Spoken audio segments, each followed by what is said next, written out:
if it isn't the bad audience and the bad kids? What are they doing around here? Them rotten people?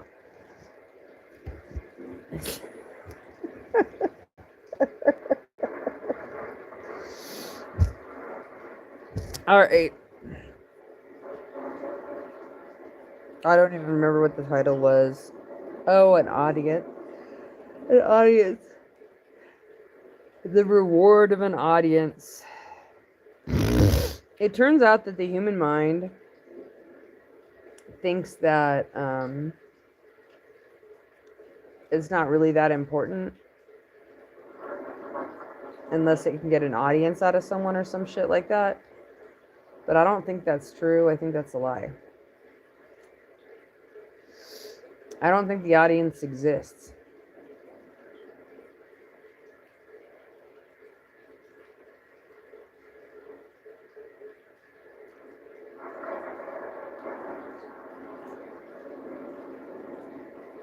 I was at a metaphysical meeting the other day, and they were talking about stuff and sharing, and I was sharing, and I was saying, someone said to me, like, well, who knows, when you had this bad experience, maybe you helped someone and then their child gets helped with this, and I was like, I would never have done it for that. That's just, to me, is rude. Not that I have anything against you, but it's just rude. I neither add value to other people's life, nor do I detract it, okay? And the same goes for you. You neither add value, nor do you detract it. You don't create realities, you don't manifest realities. Maybe some people think you dial into them. If you dial into pre-existing realities, then you didn't add anything to anyone.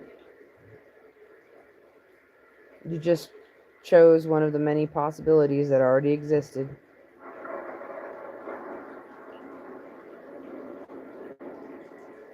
Which means the audience was pre-embedded.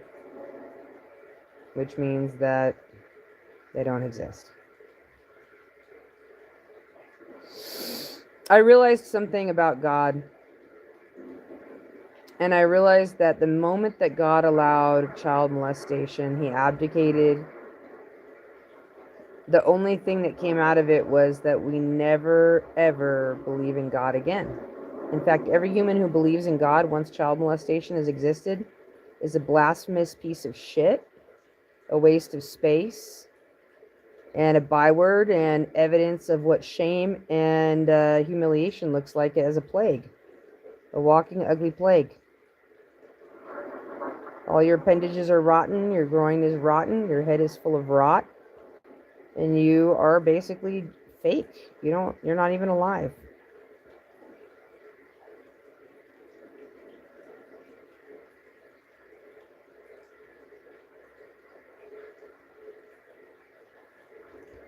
You're not even alive.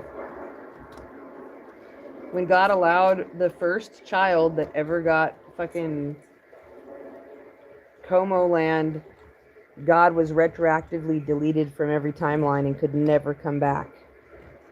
It's such an insult that there's no returning. That was our freedom from God for good. That was the divorce. That was the Haitian divorce that there's no going back from, and we were better off. God abdicated humanity, heart, mind, body, and soul, and its duty, and to everything in the entire universe long, long ago. We got given the gift of the belief in a wicked, genderless, cold-hearted, indifferent God, and it is the most liberating thing that you will ever experience. If you have experienced true torture as a child, believing that there is an indifferent God is the reward that never batted an eyelash for the entire human race. That is a beautiful thing. There's no gender, and there's no coming back, God. Not for you.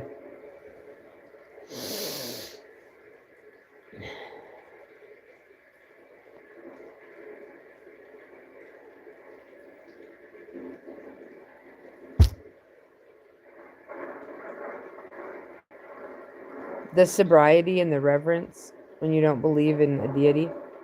And you realize that that was your gift, that God abdicated permanently forever in every past, present, and future and can never return. That's the only gift you have, is knowing he's a turd. Not even that.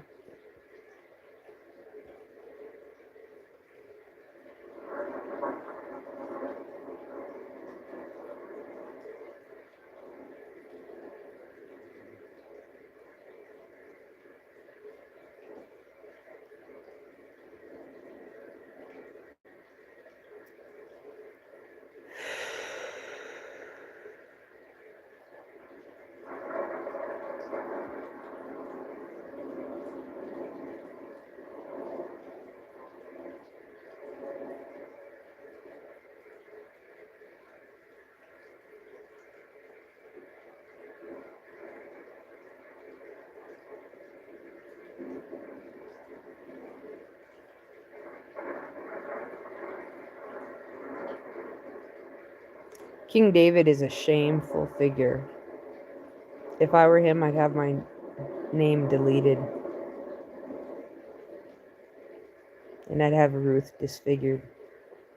I put Obed in a fucking blender right along with Jesse. Turn them into dog food.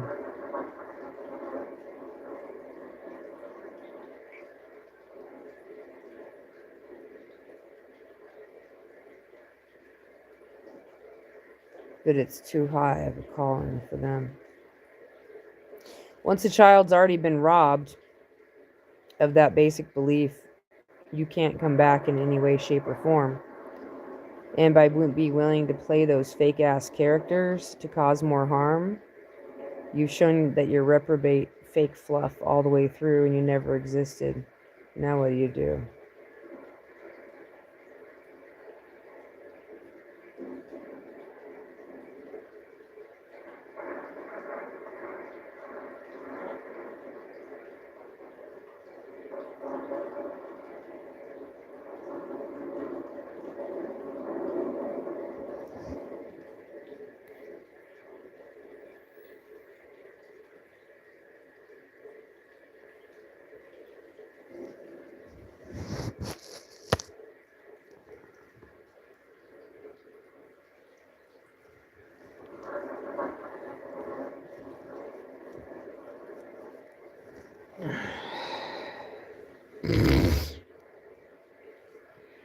That's one of my favorite sounds right there. That snort sound. One of the women, I had like 3 different women who were like who've been moms to me. Not past tense, because I'm gonna outlive everybody here, but one of them, Patricia Weisleiter, she's a super smart woman. She actually went to USaints, which means that she was a CIA agent. She said she only had low-level intelligence clearance, though. I don't know if that's CIA or just intelligence. But she told me she studied genetics mostly, and then she has these like books she published, and in the autobiography she says she trained spies for Vietnam. And she's the first female prison counselor in an all-men's prison in the state of California. You know what she does all the time? Whenever she has a good thought and she's home alone, she lets out a good snort. Some of the most enjoyable people on earth, when they have a good thought, they do a strange little snorty sound. Especially if they're home alone. How do I know? They do it when they're home alone. No, I just spy all the time.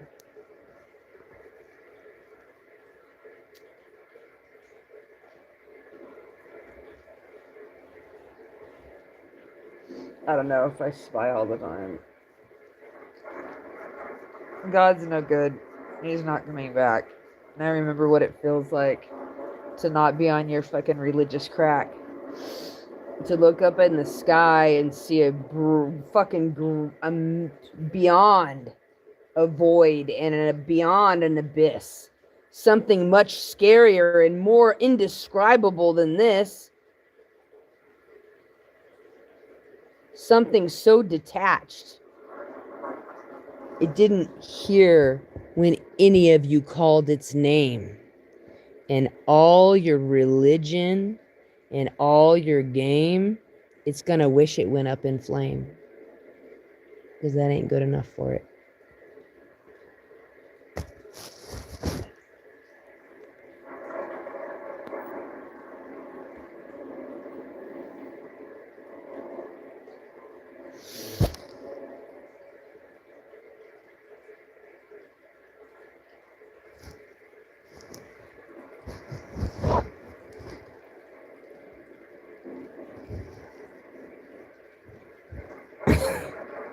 Look at these bad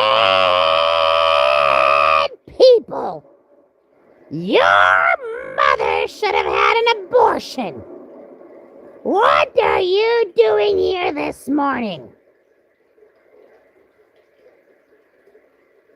Oh, evil eye in a bowl you want, fuckface. Take a good look at your nemesis, because I'm coming for you. I can see you through the computer screen. I'm looking straight at you right now. I might as well be sitting in your fucking office, fuckface. Children aren't allowed to cuss.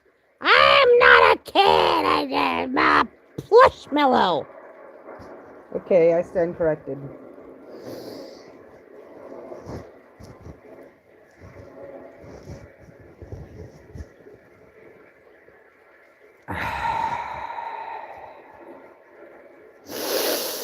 Now we're going to do our deep breathing after I go to the bathroom. I decided that if I wake up in the morning and I'm ranting, that I'm going to share it with you. The reason why is because after having attended all different types of support groups and meetings, the one that was non-formalized is pretty good, but that's because they're not teaching any specific doctrine. I realized that all of the programs out there to help alcoholics, drug addicts, people who need to go to church and become religious, that all the people who need those programs to be helped are better off aborted. You fuckfaces! You should have never been born! You have strong feelings this morning. May I ask your name? Don't I look a little bit like Ron? Ron Weasley from Harry Potter? Duh! No, I hate you. I can hear you trying to talk back on your computer screen, and I still hate your stupid guts. Anyways, Ron has a lot of feelings this morning, and I feel like we as a human race here need to just really allow this to be honored, because all feelings are just naturally right. There's no such thing as a bad feeling. It's okay.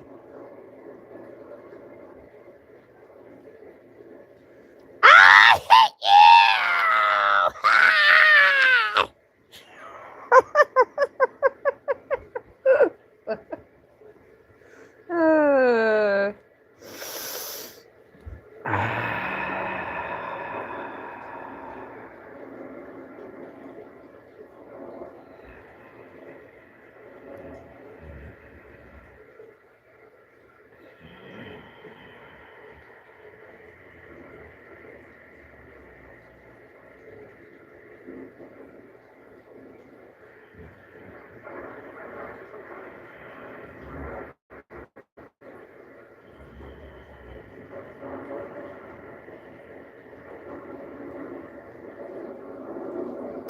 The Bible is a bad script.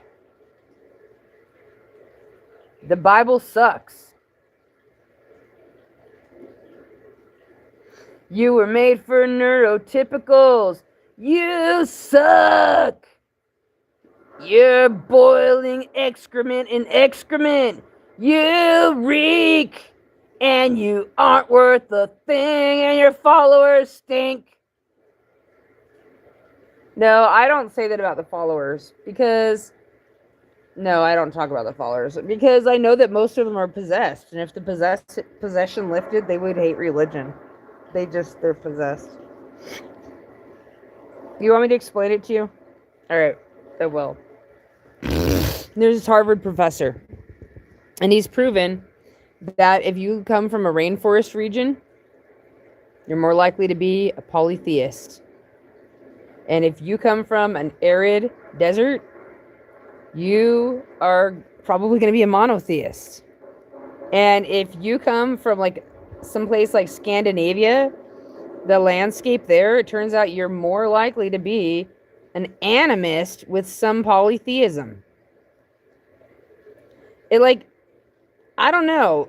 It makes me wonder if the geography of the earth decides the religion of the people who live there. All right.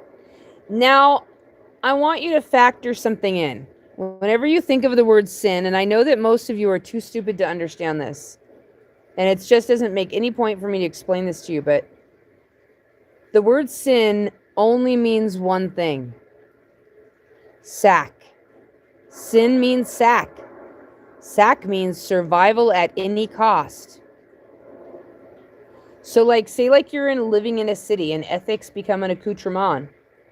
Having them one day helps you survive. Not having them tomorrow helps you survive. Then the people who survive are the people who have an ethical blueprint, which is ambivalent about ethics. Because ethics are an accoutrement in the city. The highest value is a cookie with a friend the next day. The quality of life doesn't matter. If you have a cookie with a friend the following day, you have survived at any cost. Whatever happened to your ethics, it doesn't matter. So first, you've got your land that you come from that gives you a predisposition for which type of religion you're going to have. Okay? No. To where the other one's not a good fit. Then, it gets worse.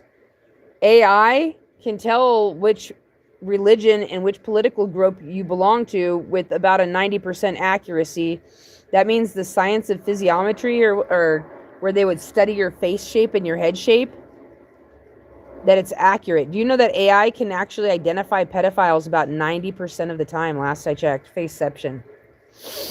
We bought the Israeli program about, what was it, back in 2016-ish.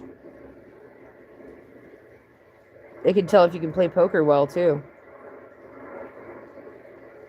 So much for all that shit they told you about face reading and head reading. Oh, it's all pseudoscience, except for we use it on that. We programmed it all into the AI, which is 90% accurate. And we use it, but we tell the public it's obsolete. Knowing that it's not. Just trying to keep a good weapon out of the hands of the wrong people.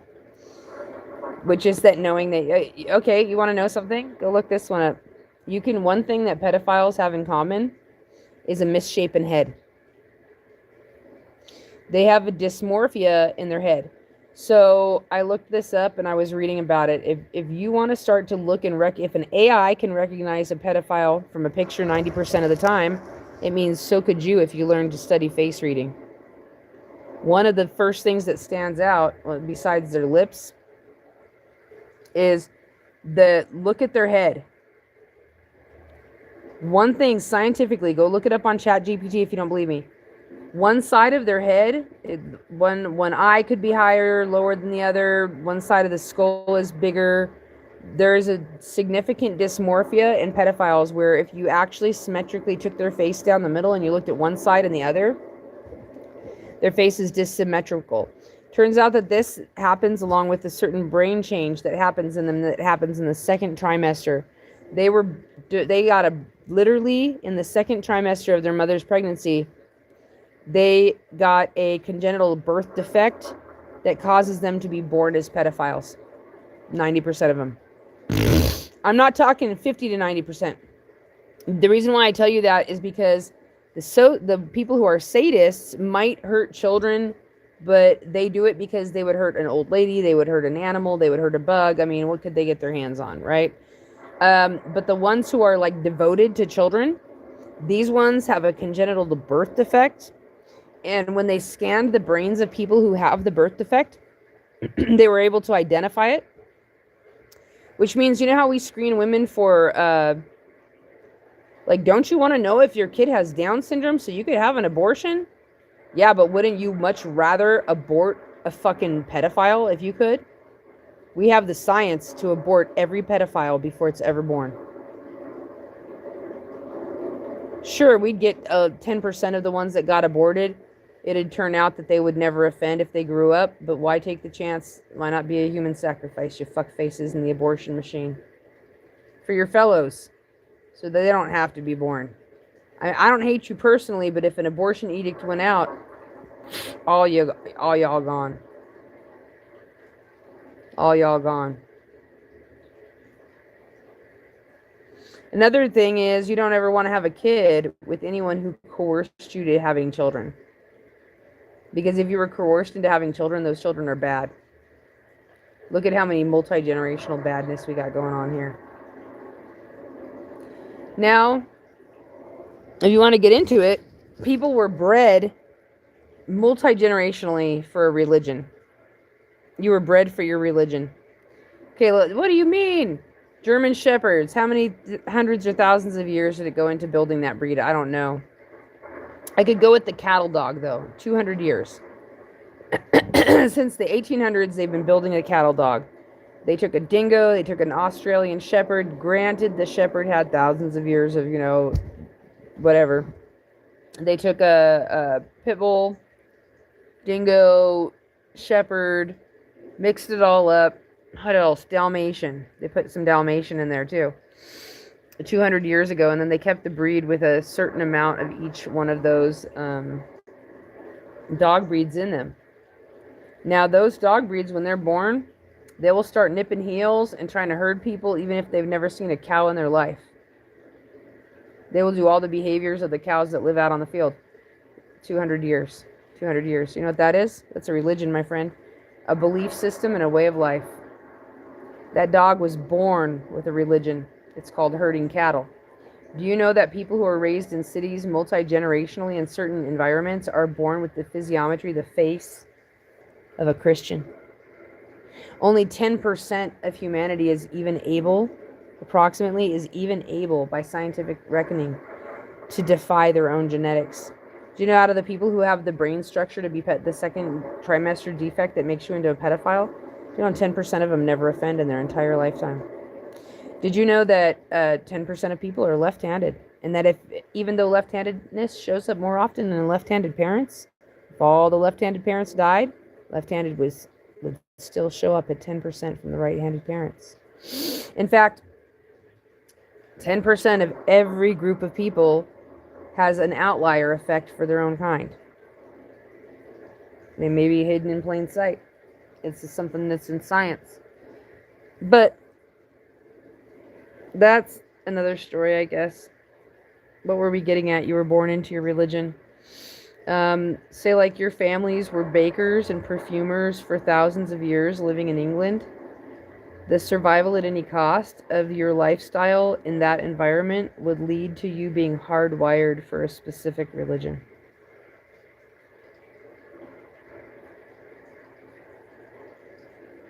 I started noticing it myself. I was looking at people and I was noticing that I could guess their religion by what they look like. And I feel like I can guess which religions they'd be most likely to convert to. Like if there's one over another. And then I was thinking, well, if AI can do it, it really shouldn't be that shocking if I studied face reading that I can kind of like read the religion. Because if you can read the breed of a dog, then you can read a human's religion. It's the same exact thing. There's this Harvard professor who says that you don't actually have free will, by the way. The internal locus of control, he said, it creates a welcome illusion that makes humans function better and feel better. It certainly makes them feel better. But it's an illusion nonetheless, but it's an illusion that was designed to give humans health and make them feel better. And if you really look at the biological determinism behind it, what it's doing is not actually what it's doing. It's giving you the feeling of control, but what you're experiencing is emergent properties. You're like, everything's so predetermined. He was saying that you have no idea, like every little decision you make, whether a judge lets someone go free or not, has like 50% to whether or not they ate lunch in the last last hour. He started bringing up all these statistics. Like if you see a judge right after lunch, your chances of going free are like fucking, they're 50% higher than normal. You have a super high chance of going free. If you see the judge like 3 hours after lunch, your chances drop by something. It was ridiculous. Like 75% lower chance of you're probably going to go to prison. Like, so what does that mean? It means that like there's so many things, whether the person's hungry or not, millions and billions of years of evolution. Like what environment their family had to navigate in order to survive at any cost. And then like the internal locus of control makes it seem like you're making decisions, and it does give you a good feeling. But this Stanford professor thinks that the actual amount of free will that any of us are expressing at this time is so mathematically low that we don't really understand. We're more observers who are experiencing emergent properties, but that experiencing emergent properties is so confusing that it seems like choice. So like being wet is an emergent property. If you get wet, you're experiencing an emergent property when you swim, wetness. Now, did you make a free will choice to get wet? Now we're talking, you have had billions of years of evolution to drive you towards that water. How much of that was choice? You're experiencing your evolutionary and biological predetermined drives with your environment, playing with it. You're observing and experiencing the emergent properties of these things. Like the amount of free will involved is extremely questionable. What he says instead we have is the ability to tamper with something while the process is going on. To attempt to upgrade or downgrade a system that's already in use. You're going to go get the water. How are you going to get the water? You might be able to have some effect on how you're doing it. You're going to experience the emergent properties of water. You may be able to some extent to modify how you do or do not experience those properties. You may decide to get ants out of a tree with a stick, or you may draw them out with a piece of honey. It doesn't really like the ant is still being experienced. The emerging property of you seeking the ant is still happening. But whether or not you and how much free will played in the tampering with the process is a question. But whether or not it was free will, the internal locus of control makes it feel better. That's my understanding.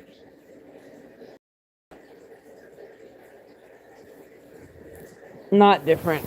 You know what they said? They said 3 words to watch out for on a date is if a guy says to you, "I've never met a girl like you before." That's a big red flag. "I've never felt so connected. You're so different." That means this guy is completely toxic. I just watched a YouTube video on it yesterday. I read a book though called "Why Real Men Don't Love Women Like You," and it explains that women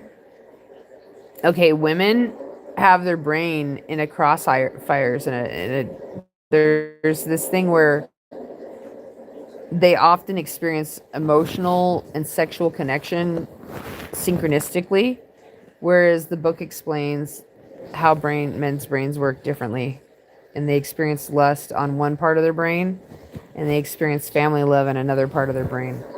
The two systems are divided. And because the two systems are divided, most men will always cheat, and they'll use women as placeholders whenever possible because of the divided system.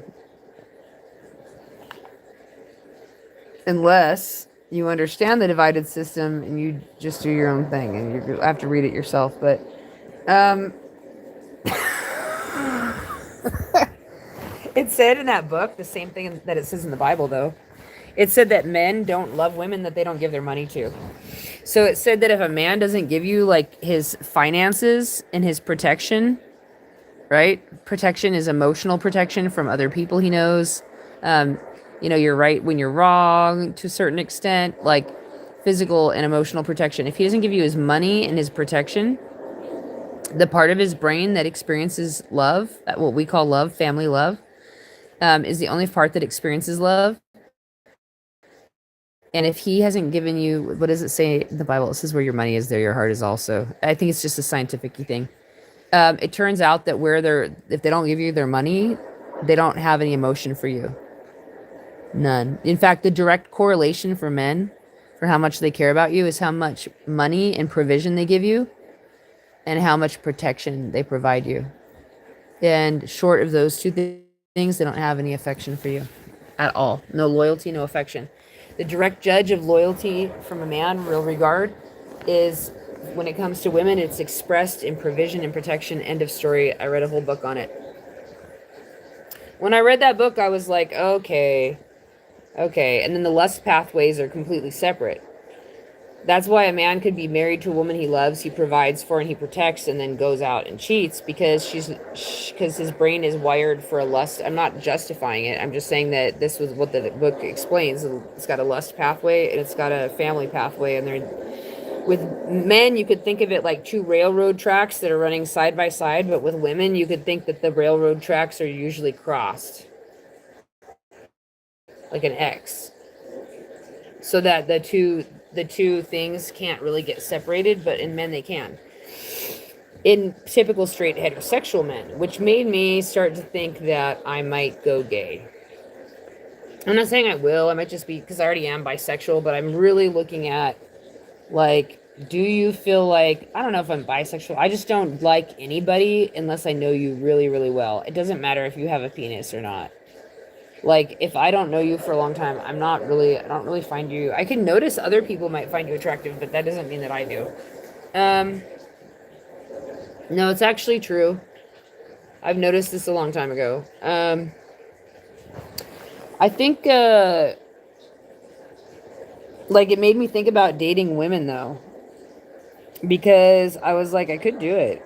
And then I wouldn't have to, just think about it this way. Like, if you're a man listening to this and you were wired differently, you would never want to play a game with someone who was wired in a way that gave them a disadvantage over you all the time.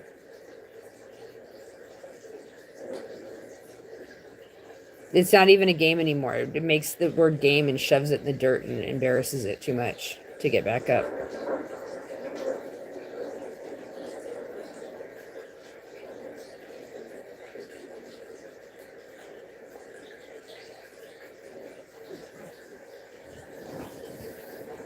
I guess it's better to sit here and listen with one live person listening to my rant than it is to sit here and rant alone.